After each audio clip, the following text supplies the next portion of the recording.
La majorité des personnes décident de prendre la vie comme elle vient. D'ailleurs, il y a beaucoup de dictons de ce style, c'est quand on s'y attend le moins que les choses arrivent, c'est quand on le veut le moins. Bon, une chose est vraie, c'est que on contrôle pas tout. Et ça, on est totalement d'accord. Cependant, on peut quand même choisir la direction dans laquelle on a envie d'aller, le type de vie que l'on a envie d'avoir, d'entourage, de quotidien qu'on a envie d'avoir. Et on n'est pas obligé d'accepter tout ce qui arrive sur notre chemin. On peut aussi décider de garder certaines choses, d'en enlever d'autres, d'en prioriser certaines. Et aujourd'hui, je vais t'expliquer ce qui m'a permis justement de créer la vie que j'ai aujourd'hui. Juste, je précise ici, je suis pas un cas isolé. Comme toutes les personnes, il m'est arrivé des dramas, des choses tristes et bousculantes que je n'attendais pas, des décès, que ce soit dans ma famille, des maladies, du manque d'argent, des addictions. Bref, j'ai eu une vie comme beaucoup de personnes peuvent l'avoir et c'est pas pour autant que j'ai décidé que ce type de vie-là allait me suivre toute ma vie. Tout le monde peut décider de la direction qu'il a envie de prendre, sans pour autant venir d'une autre famille, sans pour autant venir d'une famille parfaite. D'ailleurs, aucune d'entre elles est parfaite. Et aujourd'hui, je vais t'expliquer 5 différentes choses pour pouvoir atteindre et avoir la vie que tu veux avoir. Mais avant qu'on commence,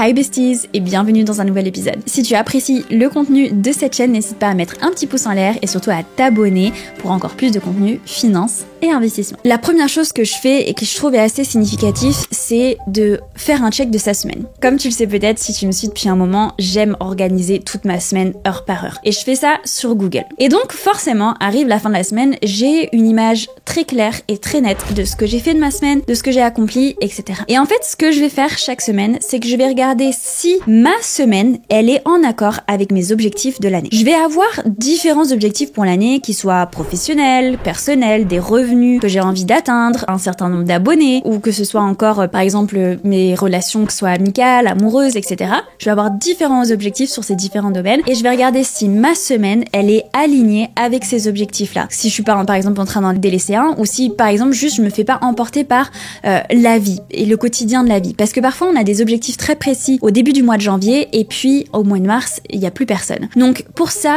le plus important, c'est numéro 1, d'avoir une note dans son téléphone que tu peux consulter en tout temps avec la liste de tes objectifs de l'année. Et la deuxième chose qu'il faut faire, c'est faire en sorte d'avoir un état des lieux de sa semaine, donc que ce soit par un calendrier comme le mien, ou tout simplement en prenant le temps de faire des notes sur ce qu'on a accompli, ce sur quoi on a avancé durant la semaine, et faire un comparatif. Est-ce que je veux avoir 200 000 abonnés sur Instagram? Est-ce que j'ai travaillé sur mon contenu cette semaine? Est-ce que je veux avoir 10 000 euros de revenus par mois? Est-ce que j'ai fait en sorte de développer une nouvelle source de revenus ou de travailler sur ma source de revenus que je veux développer? C'est vraiment faire un état des lieux, check. Si je vois qu'il y a des choses qui sont délaissées, si je me fais un peu trop emporter par les plaisirs de la vie, sur quoi est-ce que je dois me reconcentrer pour que la direction soit celle que j'ai envie d'atteindre à la fin de cette année. Et je fais une parenthèse ici, c'est pas que pro, ça peut être aussi, est-ce que je fais que travailler et en réalité j'avais envie de développer ma relation amoureuse cette année et donc peut-être qu'il faudra que je priorise un tout petit peu plus une soirée dans la semaine ou une sortie dans le week-end avec ma compagne ou mon compagnon. Ensuite, la deuxième chose qui me permet d'aller dans la direction dans laquelle je veux aller, c'est défini versus défaut. C'est définir ce que l'on veut au lieu de prendre par défaut ce que l'on a. Qu'on le veuille ou non, on est tous construits avec des stéréotypes, des manières de faire, du bon, du mauvais, etc. qui vient. Que ce soit notre société, que ce soit notre éducation, que ce soit notre famille, que ce soit de l'école dans laquelle elle est, dans le pays dans lequel on est né, etc. Et donc, il va y avoir un mode défaut. Un mode défaut, c'est celui où on nous dit tous que c'est la bonne voie, on nous dit tous que c'est la bonne chose à faire. Et qu'on le veuille ou non, on est tous conditionnés pour aller dans cette direction-là. Où c'est bien d'avoir une famille, c'est bien d'aller au parc le dimanche, c'est bien d'avoir 3 enfants, c'est bien d'avoir un chien, etc. Alors je prends très stéréotypé, mais ne serait-ce que par exemple être entrepreneur, c'est quelque chose qui ne rentre pas dans les stéréotypes parce que nous, ce qu'on nous apprend depuis très jeune, et j'étais la première à avoir plongé là-dedans quand j'étais plus jeune, c'est trouver un emploi, un CDI, et ainsi tu seras en sécurité toute ta vie. Bon, spoiler, c'est pas forcément la vérité, surtout quand tu te fais licencier, mais c'est un autre sujet. Ce que je te dis ici, c'est que c'est très important de redéfinir vraiment qu'est-ce que toi en fait tu veux. Et il y a un exercice qui est absolument génial pour ça et je l'ai fait il y a pas très longtemps à nouveau pour me retester, etc. parce qu'on change au fur et à mesure du temps. C'est l'exercice des 3 vies. Si t'avais 3 vies, qu'est-ce que tu ferais comme métier? De qui est-ce que tu serais entouré? Où est-ce que tu habiterais? Quelles activités ferais-tu?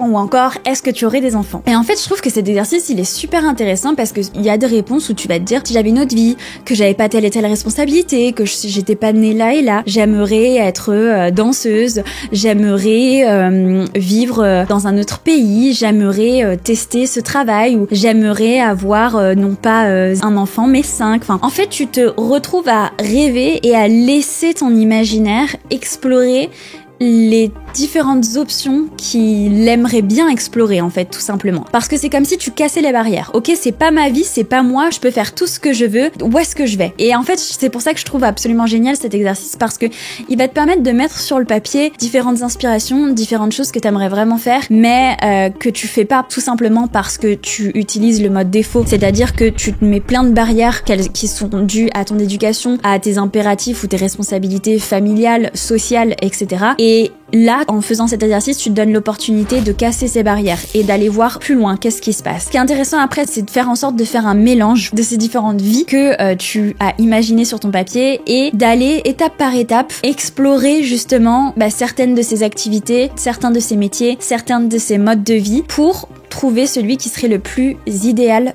pour toi. Et ça vient à mon point suivant, qui est planifié et programmé. En fait, quand j'ai construit ce podcast, je réfléchissais vraiment à cette situation où t'as l'impression que le temps y passe et qu'il t'échappe. Et je pense qu'on a déjà tous eu cette situation où on est en train de passer une journée, travailler sur une tâche ou quoi, et on se dit waouh, il est déjà 17h, waouh, il est déjà 18h. Et on s'est fait comme happé par le temps. Pourquoi il est déjà 17h ou 18h et que t'as écrit que la moitié du rapport que tu devais écrire? Parce que t'as scrollé 20 minutes sur Insta, parce que t'as passé 15 minutes à la cafette, parce que t'as fait une pause pipi de 15 minutes. En fait, tu t'es complètement déconcentré et tu t'es pas limité dans le temps. Se limiter dans le temps, programmer, organiser et planifier, c'est aussi reprendre le contrôle sur le temps. Parce que sinon, quand t'as l'impression que t'as un temps infini, que tu peux absolument tout faire, peu importe quelle heure il est ou quoi que ce soit, ça va aller. En général, tu gâches énormément de temps. Et le temps, c'est vraiment ce que t'as de plus précieux.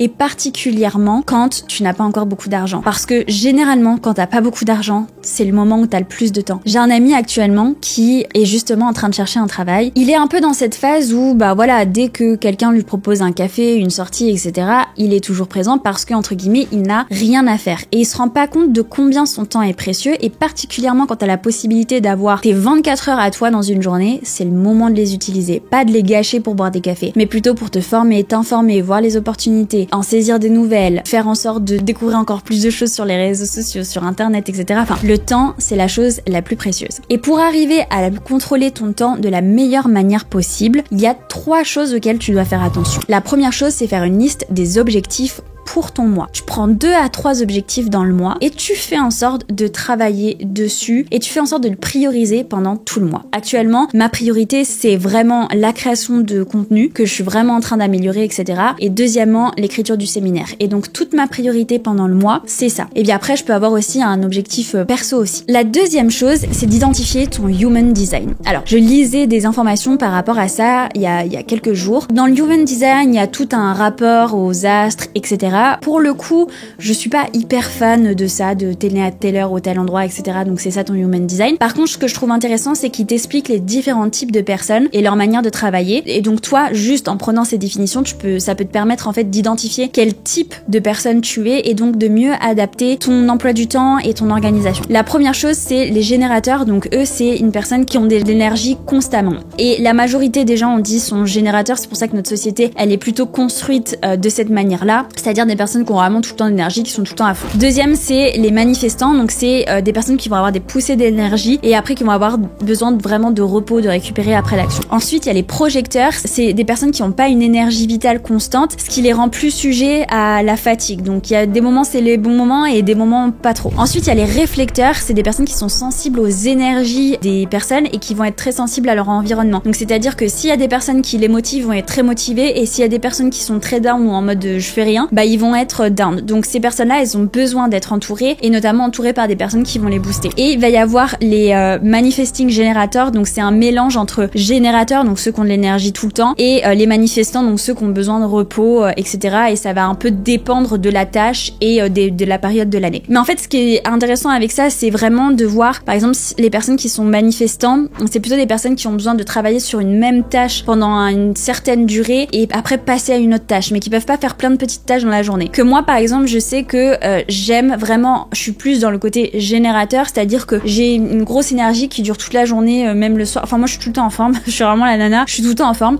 Mais par contre, j'ai besoin de changer de tâche régulièrement dans la journée. J'aime pas travailler un gros bloc sur une seule et même tâche. Donc, je fais des blocs de maximum 2h30, 3h. Et donc, c'est identifié en fonction de ça. Et en fonction de ça, tu vas organiser ton emploi du temps. Et ça vient au tips numéro 3, c'est organiser toutes ces journées en time block la veille pour le lendemain. N'organise pas tes journées en time block genre pour toute la semaine parce qu'en vrai, tu sais jamais ce qui peut se passer. Il faut aussi gérer ton énergie, il faut aussi gérer les imprévus, etc. Donc si tu prévois tout et qu'il y a un imprévu, t'es obligé de tout changer, enfin c'est une galère. Donc ce qu'il faut, c'est chaque fois la veille pour le lendemain. Une fois que t'as fini ta journée, tu sais encore ce qui va pas, ce qu'il faut prioriser, etc. Tu prépares ta journée comme ça le lendemain, dès que tu te réveilles, tu peux attaquer et enchaîner de manière précise les différentes tâches qu'il y a à gérer. Et en fait, ce fait de reprendre le contrôle sur le temps, ça vient à mon point suivant qui est de prendre ton destin en main. Pour n'importe quelle personne sur cette terre, quand on décide de faire un grand changement, quand on décide de faire une action qui est un peu encore inconfortable ou qui va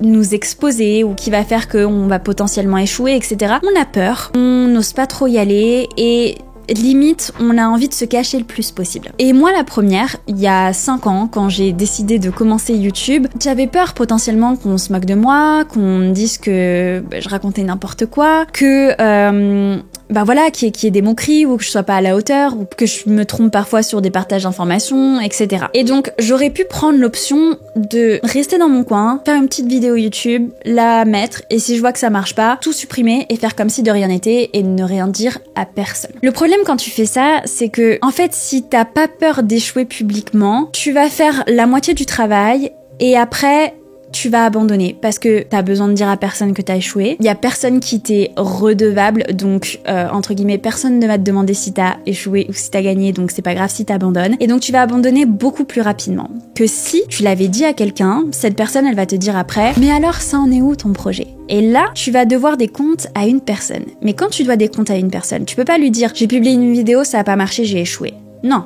Parce que tu te dirais, qu'est-ce qu'elle va penser de moi? Donc ce que tu vas lui dire, j'ai publié ma première vidéo, ça a pas trop marché, mais je vais en publier une deuxième, c'est normal, le début ça marche pas, etc. En fait, on a tous envie d'être dans nos zones de confort. Et échouer de manière générale, c'est confortable pour personne. Et donc, à chaque fois que je dois faire quelque chose un petit peu inconfortable, etc., je vais faire 3 choses. La première, c'est que je vais en parler publiquement. Parfois, vous me voyez sur les réseaux sociaux, typique quand j'ai commencé mon processus de rachat de business, ce n'était que le départ où je commençais à me former, et puis une fois que j'étais formée, que je commençais les recherches, je vous en parlais, etc. Mais le fait d'en parler par exemple publiquement sur les réseaux sociaux, ça me permettait déjà de devoir rendre des comptes à certaines personnes, mais aussi réellement m'engager autant envers moi-même qu'envers d'autres personnes. C'est très important parce que c'est comme si on faisait en sorte de renforcer cette croyance, renforcer cette puissance et qui va nous donner de l'énergie et de la confiance pour passer à l'action.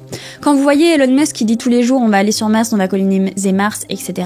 S'il en parle tous les 4 matins, c'est pour se pousser lui, c'est pour redoubler d'efforts pour atteindre cet objectif. Parce qu'en fait, si c'était dans son coin, on pourrait se dire ouais c'est un projet, mais quand ça deviendrait dur, quand ça deviendrait difficile ou impossible ou qu'il faut plus d'argent, etc. Il pourrait très facilement se dire j'échoue du jour au lendemain. Mais là, vu qu'il le dit publiquement à tout le monde, il peut pas. Et c'est la même chose ici. C'est dès que tu veux te lancer, j'en sais rien, tu veux te lancer sur les réseaux sociaux, tu veux commencer à investir, tu veux machin, tu lui dis ouais, je suis en train de me former pour commencer à investir, etc. Et ta pote, dans 2 semaines, elle va te dire alors c'en est où? Et ça vient la chose suivante que je fais lorsque je veux passer à l'action et ne pas laisser tomber, c'est de m'engager envers quelqu'un. Et là, typiquement, je vais faire ce que je suis en train de vous dire, ce que je suis en train de vous expliquer. J'ai un projet où j'aimerais acheter de l'immobilier. C'est vrai que l'immobilier, je suis toujours un peu frileuse avec ça, etc. J'avais commencé vite fait le projet en février, mais je trouvais qu'il y avait rien qui me plaisait. En même temps, je me disais, ouais, c'est trop cher, il y a trop de frais qui sont impliqués pour un rendement qui est pas ouf par rapport à la bourse. Et je sais que je me décourage à chaque fois parce qu'en fait, je suis là, mais la bourse c'est mieux, il y a pas de problème.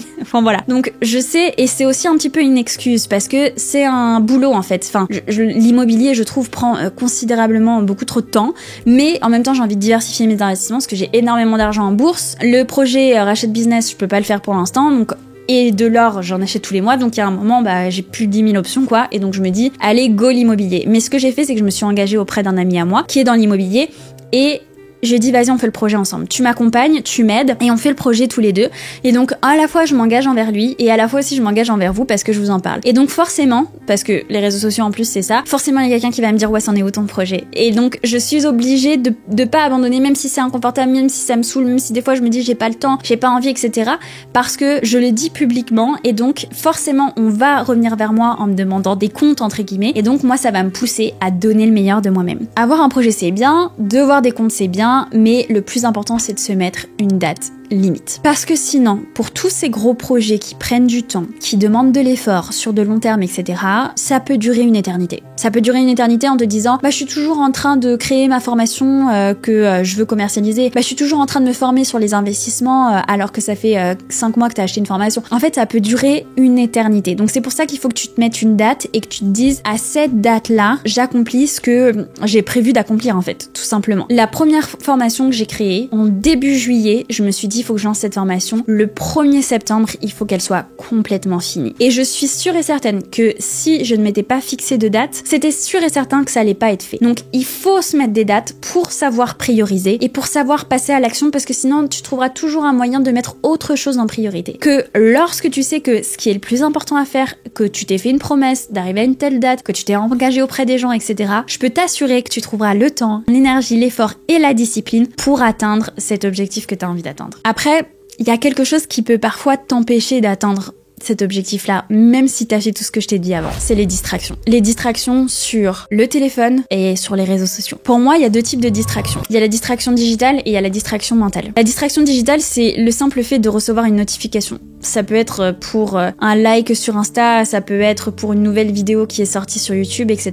Déjà, il faut faire en sorte d'avoir quand même le moins de notifications sur ton téléphone. T'as pas besoin de savoir à l'instant T qu'une personne a liké ton compte Insta. Pas besoin des notifications pour ça. Mais surtout, quand tu es en train de travailler, quand tu es en train de focus sur des choses qui sont importantes pour toi, quand tu es en train de faire des travaux, que ce soit du développement personnel, que ce soit pour ton job, ton emploi, etc., il faut mettre ton téléphone en mode avion et le cacher. Très souvent, moi, j'ai mes employés qui me disent « Ouais, je t'ai envoyé un message, etc. Est-ce que tu l'as vu ? J'ai vu que tu m'as pas répondu. » Parce que des fois, moi, je réponds pas pendant 3, 4 heures, 5 heures. Et même des fois, si c'est pas le moment, je te réponds le lendemain. Tout simplement parce que la plupart des gens, ils se rendent pas compte. Mais j'ai déjà une douzaine de personnes qui travaillent pour moi. Plus, j'ai des amis et de la famille. Si je me mets à répondre à chaque notification, mais j'avance sur rien en fait. J'avais vu dans un réel quelqu'un qui disait « Ton téléphone, ton WhatsApp, c'est une to-do list géante pour les personnes qui te contactent. » Et c'est vrai. C'est « Est-ce que tu peux me faire ça ? Est-ce que tu peux m'envoyer ça ? Qu'est-ce que tu penses de ça ? Est-ce qu'on devrait faire ça ?» Et en fait, si je me mets à répondre à l'instant T à chaque message, moi j'avance sur rien. Et si moi j'avance sur rien, y a rien qui avance dans ma vie en fait, tout simplement. Donc c'est très important d'être rigoureux avec ça et la plupart du temps, il y a absolument rien d'urgent et tout peut attendre. Donc c'est ok. Et moi, je mets en plus en place dans mon entreprise par exemple, pour toutes des tâches qui prennent un petit peu de temps, où on ne peut pas faire de réponse droite et immédiate, on a un fichier où chaque personne doit mettre le nom de la personne, le besoin qu'il a, la question qu'il a, etc. Et quand cette personne a du temps, elle va sur cette liste et répondre aux questions que certaines personnes lui ont posées, faire les tâches que certaines personnes ont besoin, etc. Parce que sinon, en fait, si on est constamment distrait par ces notifications, on n'avance sur rien, on n'est pas concentré, et en fait, là où il y a un vrai génie, une vraie connaissance, une vraie valeur qui pourrait être ajoutée, elle l'est pas. Et la deuxième chose, c'est la distraction mentale. La distraction mentale, c'est quoi ? C'est quand tu vas sur les réseaux sociaux et que tu commences à te comparer. La vie de rêve que tu vas avoir, il faut pas la comparer à d'autres. Justement parce que ta vie, c'est la tienne. Le fait d'avoir une Lamborghini, c'est pas forcément une réussite. Et on va en parler d'ailleurs dans un prochain épisode. Juste enregistrer le fait qu'il y a plein de gens qui louent des voitures, des montres et des chambres d'hôtel pour filmer des vidéos. Donc ne vous dites pas mais waouh, sa vie elle est géniale, oh qu'est-ce que j'aimerais ça, etc. Je tombais sur un contenu l'autre jour où c'était en mode couple goal, super voiture, Rolex, etc. Et tout ça en plus c'est loué, mais ça n'a aucun sens en fait. C'est pas là que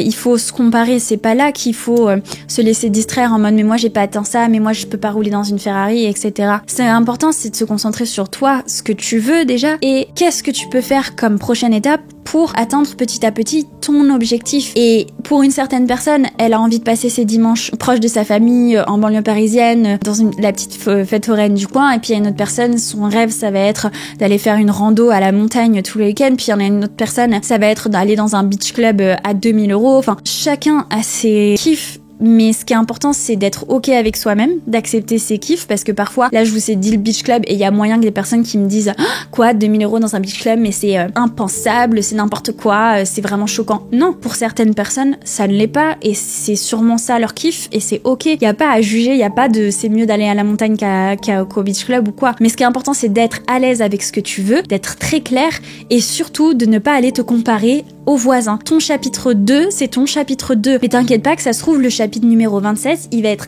absolument génial et beaucoup mieux que le chapitre 27 du voisin. Beaucoup mieux pour toi. Et c'est ça qui est important. C'est toi, comment tu te sens? Est-ce que tu te sens à ta place? Est-ce que tu te sens bien? Est-ce que tu atteins tes objectifs? Est-ce que tu es dans la bonne direction? Ou est-ce que tout simplement tu es constamment dans la comparaison? Mais j'ai pas ce corps, mais j'ai pas cet argent, mais j'ai pas cet appart, mais j'ai pas... Non, mets-toi, toi avec toi-même. Et est-ce que tu te sens bien avec toi-même? Est-ce que t'es dans la direction dans laquelle tu veux aller? Est-ce que tu vas dans la direction dans laquelle tu veux aller? Est-ce que tu fais tout pour aller dans cette direction? Et si oui, t'es au bon endroit. Même si il y a des gens plus jeunes qui gagnent plus d'argent, etc. L'important c'est, est-ce que toi tu sens que t'es au bon endroit et que tu vas dans la bonne direction? Et je peux t'assurer que les choses se mettront en place petit à petit. Mais il faut accepter aussi le temps. Parce qu'il y a beaucoup de personnes, ouais, elles sont successful à 20 ans, mais elles ont commencé à 14. Moi, par exemple, là où j'ai commencé à vraiment travailler dans la direction de la vie que j'avais envie de prendre, etc., bah, c'était plutôt à 21. Donc évidemment qu'à 22, j'allais pas être millionnaire. C'est tout à fait ok. Chacun son trajet. Et pourtant, j'ai kiffé aussi mes années d'université et c'est les meilleurs souvenirs que j'ai toute ma vie. Et donc, ma vie, elle est juste parfaite parce que j'ai fait les choses au bon moment pour moi et c'est la même chose pour toi. Si là, t'as des prises de conscience et que t'as envie de changer certaines choses maintenant, c'est que c'est le bon moment pour toi. C'était pas hier, mais c'était aujourd'hui et demain et après-demain et après-après-demain. Voilà. C'est tout pour moi. J'espère que cet épisode t'a plu. Je te mets un autre épisode à regarder juste ici si tu veux travailler sur ton mindset et sur ton enrichissement. Et moi, je te dis à la semaine prochaine pour un nouvel épisode. Ciao, ciao.